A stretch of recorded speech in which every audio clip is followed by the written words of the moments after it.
ప్రియ దేవుని పిల్లారా, అందరికీ ప్రైజ్ లార్డ్. ప్రియ దేవుని పిల్లారా, పరిశుద్ధ ఆత్మ గురించి చిన్న మాట మీకు. అపోస్తుల కార్యం 8వ అధ్యాయము 14వ వచనం కానీ చూడండి.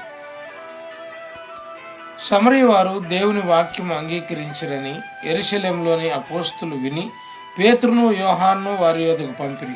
వారు వచ్చి వారు పరిశుద్ధాత్మ పొందవలనని వారి కొరకు ప్రార్థన చేసిరి. అంతకుముందు వారిలో ఎవని మీద ఆయన దిగి ఉండలేదు. వారు ప్రభువైన యేసు నామమున బాప్తిసం మాత్రమే పొందిరి.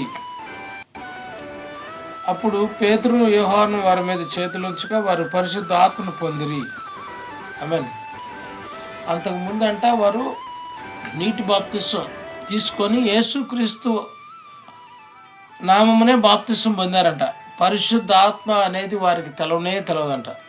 పేతురు యోహాను పోయి ప్రార్థన చేసినప్పుడు వారు పరిశుద్ధ ఆత్మను పొందుకున్నారంట. ప్రియులారా, బాప్తిసం వేరు. బాప్తిసమే యేసుక్రీస్తు నామమున నీటి బాప్తిసం ఒక అనుభవం మాత్రమే. అది రెండవ అనుభవం పరిశుద్ధాత్మ అగ్ని బాప్తిసం. అది వచ్చిందంటే అది పోదు. కాబట్టి మొట్టమొదటిగా నీటి బాప్తిసం తీసుకున్నవాడు పడిపోతే పడిపోవచ్చు, ప్రభు వాడిని లేపుతాడు. కానీ రెండవ బాప్తిసం ఉంటుంది పరిశుద్ధాత్మలో. ఆ బాప్తిసం పొందినవాడు పడిపోడు, తప్పిపోడు, తొలగిపోడు, దేవునితో నడుస్తాడు. ఆమేన్.